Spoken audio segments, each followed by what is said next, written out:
जम्मू कश्मीर में पाकिस्तान की ओर से होने वाली घुसपैठ पर लगाम लगाने के लिए सेना को जल्द ही नया और आधुनिक हथियार मिलने वाला है।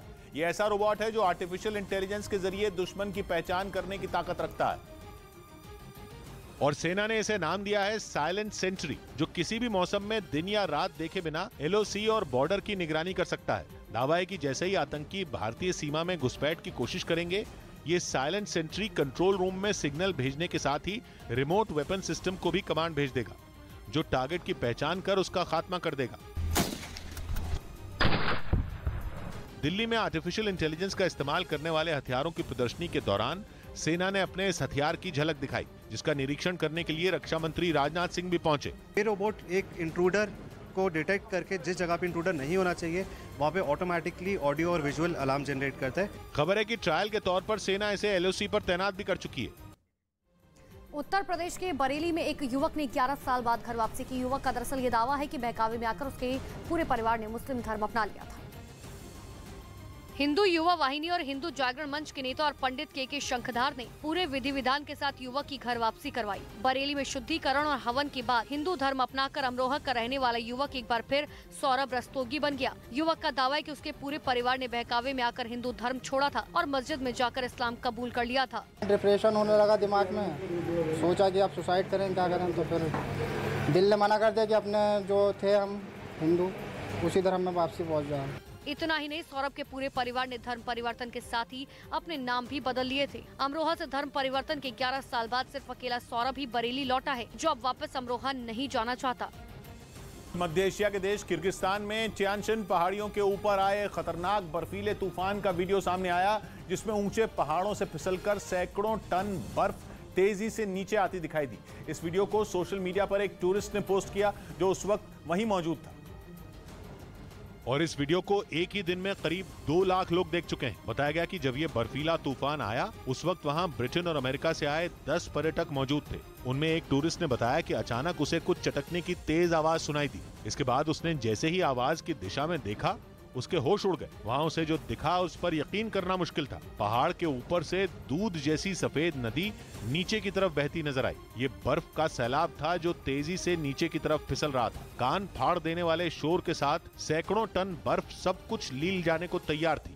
लेकिन वहां मौजूद वो पर्यटक डरा नहीं, बल्कि उसने इस खौफनाक घटना को कैमरे में रिकॉर्ड करना जारी रखा। उसे पता था कि कुछ ही पलों में बर्फ की शक्ल में मौत उस तक पहुंच सकती है, और अपने रास्ते में आने वाले भारी भरकम पत्थरों को भी तिनके की तरह उखाड़ फेंकने वाला बर्फ का तूफान उसे भी पल भर में मसल सकता है। लेकिन इसके बाद भी उसने रिकॉर्डिंग रोकी नहीं, और देखते ही देखते बर्फीला तूफान उसके करीब पहुंच गया। सैकड़ों टन बर्फ की चोट से बचने के बाद सोशल मीडिया पर वीडियो पोस्ट करने वाले पर्यटक ने अपनी जान बच जाने की कहानी भी बयां की। उसने बताया कि वो पहाड़ के उस हिस्से में तूफान आने से थोड़ा पहले ही पहुंच गया था, जबकि उसके साथ के पर्यटक पीछे रह गए थे। तभी उसने वहां पहाड़ का एक बड़ा हिस्सा देखा था, जिसके नीचे छिपने की जगह थी। जैसे ही बर्फीला तूफान उस तक पहुंचा, उसने वहीं छिपकर अपनी जान बचाई।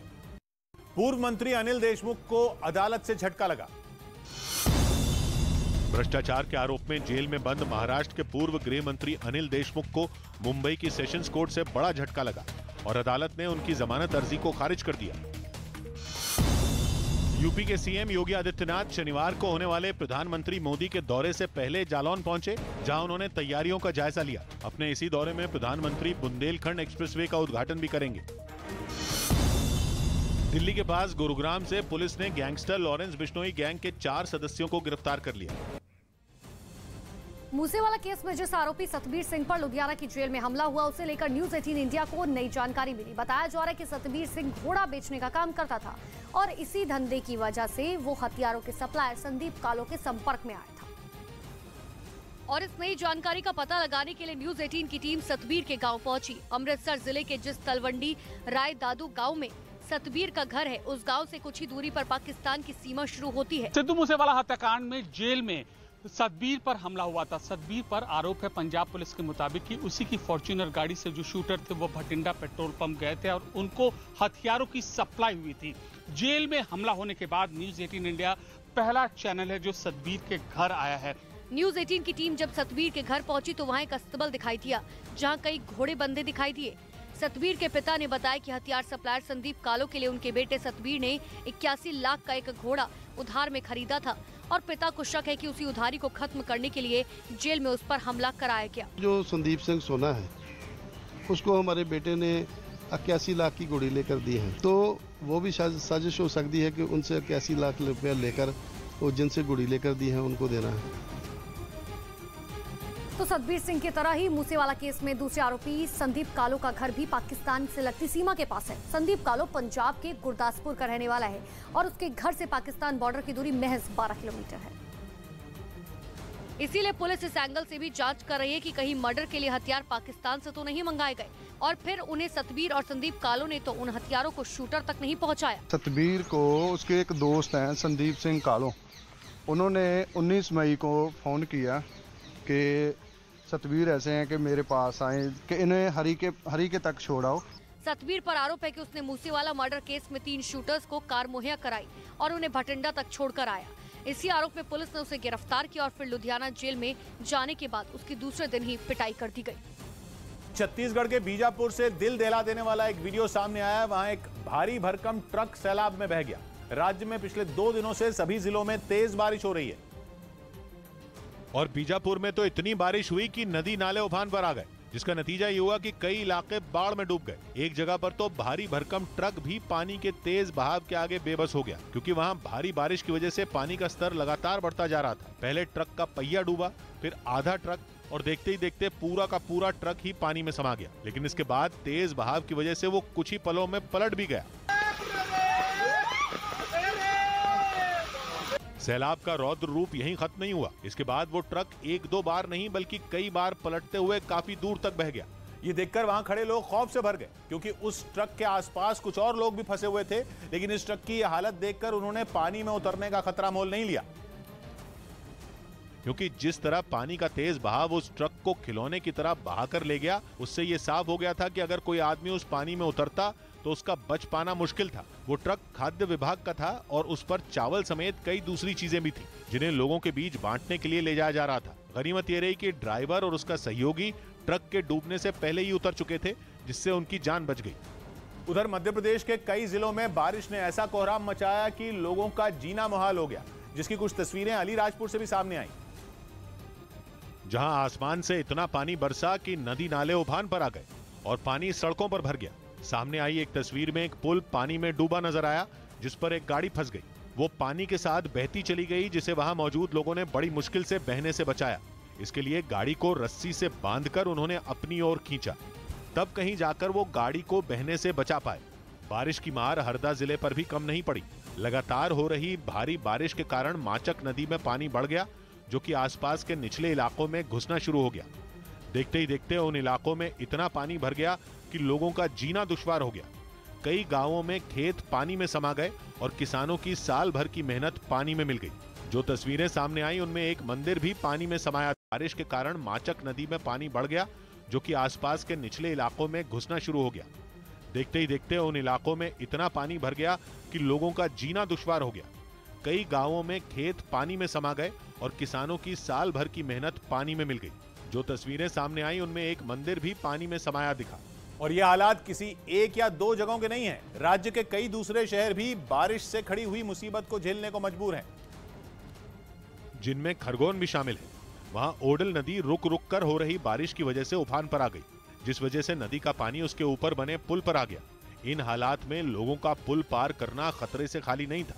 यही कारण रहा कि पुलिस ने बैरिकेड लगाकर रास्ते को बंद कर दिया। ऐसे में पुल के दोनों तरफ गाड़ियों की लंबी लंबी कतारें लग गईं और लोगों को रास्ते के खुलने तक वहीं इंतजार करना पड़ा। बताया गया कि करीब 2 घंटे तक वो रास्ता बंद रहा। पानी से बेहाल तो श्योपुर के लोग भी हुए, जहां बारिश होने के बाद नाले का पानी लोगों के घरों में घुस गया। पानी के घरों में भरने के बाद लोगों की मुश्किलें इतनी बढ़ गईं कि वो अपने सब काम छोड़कर बाल्टियों से पानी को बाहर फेंकते नजर आए। अपनी इस हालत के लिए लोगों ने प्रशासन को जिम्मेदार ठहराया।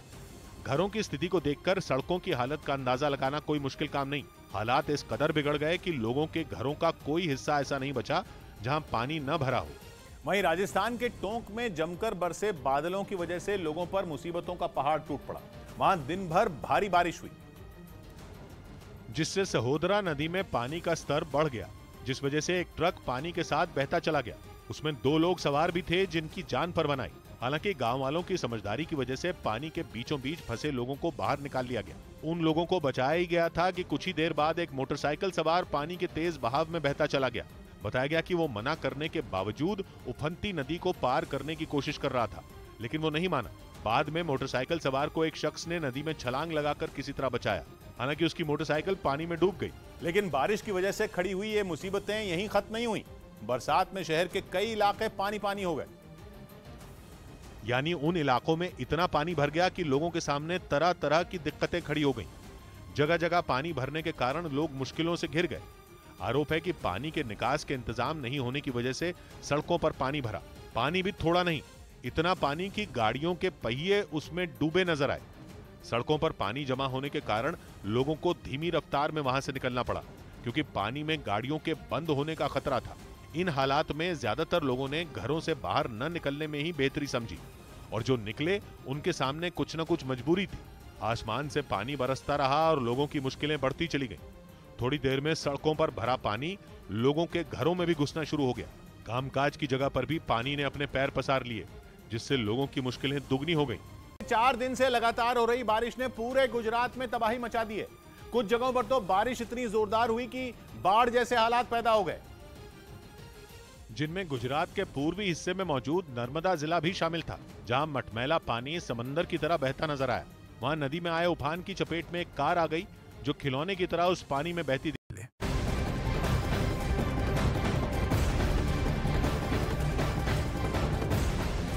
और इसी बीच बड़ी खबर आपको बता दें, गुजरात एटीएस की तरफ से बड़ी कार्रवाई की गई है। 350 करोड़ के ड्रग्स जब्त किए गए हैं। दुबई से ये ड्रग्स लाए गए थे। ये बड़ी जानकारी आपको दे दें, जहां पर 350 करोड़ के ड्रग्स जब्त किए गए हैं। गुजरात एटीएस की तरफ से ये बड़ी कार्रवाई की गई है।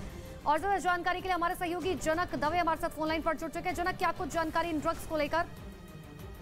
देखिए, ये गुजरात एटीएस का एक बड़ा ऑपरेशन कल रात से ही मुंद्रा के जो सीएफएस होता है, जो मुंद्रा पोर्ट से अलग जो कंटेनर जो डिपार्टमेंट होता है, वहाँ पर जो कुछ कंटेनर रखे थे कस्टम क्लियरेंस के लिए, उसमें स्पेसिफिक जानकारी गुजरात एटीएस को लगी थी कि जो दुबई की जबलअली पोर्ट से जो एक कंटेनर आया है, इसमें शर्ट्स हैं, शर्ट्स के अंदर जो हार्डबोर्ड होता है पैकिंग में, उसके अंदर ड्रग्स हो सकते हैं। उसके बाद कल से ही वहाँ पर जांच चल रही थी और अब तक गुजरात एटीएस ने वहाँ पर 70 किलो हेरोइन ड्रग्स पकड़ी है, जिसकी बिल्कुल जनक। और अब ये देखने वाली बात होगी कि आखिर इस नेक्सस में कौन कौन शामिल है और कहां कहां तक ये ड्रग्स पहुंचाई जानी थी। फिलहाल के लिए बहुत बहुत शुक्रिया तमाम जानकारी के लिए।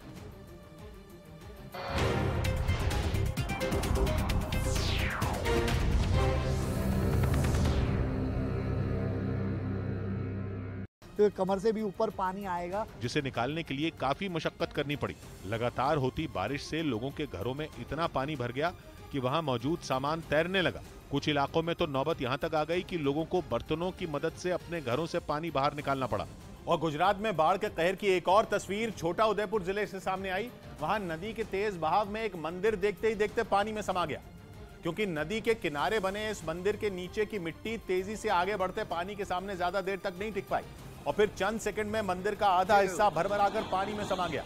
बताया गया कि अर्जननाथ मंदिर की नींव कमजोर हो गई थी, जिसकी वजह से वो अचानक ढह गया। हालांकि इस हादसे में किसी को चोट नहीं आई, क्योंकि वहां से लोगों को पहले हटा दिया गया था।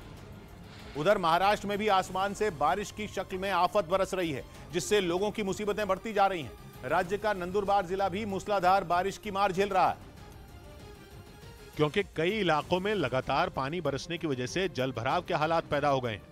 ऐसे में लोगों के लिए अपने घरों से निकलना चुनौती से कम नहीं। बारिश आने के बाद जैसे उन पर मुसीबतों का पहाड़ आकर टूट गया, क्योंकि कई लोगों के घर बाढ़ के पानी में डूब गए। सामने आई तस्वीरों में मकानों का आधा हिस्सा पानी में डूबा नजर आया। ये पता लगाना मुश्किल हो गया कि उनके आसपास आखिर था क्या। लोगों के पास एक जगह से दूसरी जगह जाने के लिए रास्ता नहीं बचा। आलम यह है कि कमर तक भरे पानी में रस्सी की मदद से लोगों को धीरे धीरे आगे बढ़ना पड़ा। मुसीबत के इस वक्त में कदम फूंक फूंक कर आगे बढ़ाना उनके लिए मजबूरी बन गया। इन हालात में लोग न घर के रहे न घाट के, पूरा इलाका पानी पानी हो गया। वहीं उत्तराखंड के अलग अलग शहरों में आसमान से बरसे पानी ने लोगों को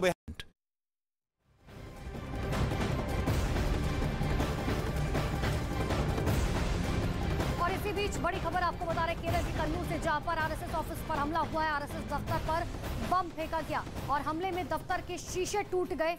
तस्वीरें भी आपको दिखाते हैं कि आखिर किस तरीके से हमले के बाद दफ्तर के शीशे टूट गए। लेकिन ये बहुत बड़ी खबर केरल के कन्नूर से जहां पर आरएसएस के दफ्तर पर हमला किया गया, बम फेंका गया और उसके बाद ये तस्वीरें देखिए, जो ये शीशे थे दफ्तर में लगे हुए वो किस तरीके से टूट गए और